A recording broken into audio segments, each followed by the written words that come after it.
就来看嘉义有2个高中生昨下课烧酒到赤兰溪来耍水，其中一个无小心跌落水，伊袂晓收水，做伙去的这个同学要甲救无着，赶紧来报警。消防局随着赶到现场来找囡仔，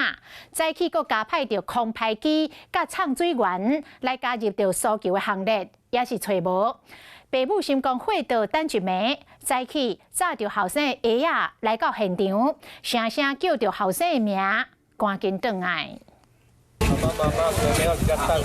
高中生在了溪水内底碰见，爸爸妈妈等一暝无等到消息，一只早后生鞋仔含个人物品来到赤兰溪边仔大声解救，消防局嘛出动空拍机加入救援行动。有一名民众没有亲自下水，那他发现他的伙伴溺水之后呢，就立刻的通知我们消防人员前来救援。西树林村伫咧水面上来回找人，当时派唱水面的救援人员正要去水内底找，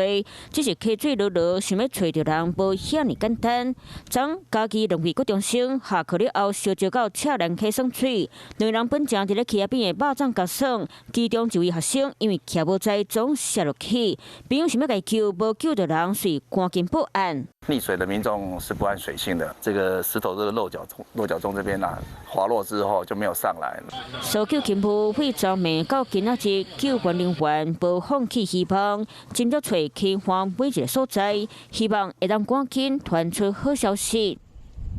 Hello， 我是林仙怡，想要抢先掌握最及时的新闻资讯吗？赶快订阅、按赞、开启小铃铛，锁定华视新闻 YouTube 频道。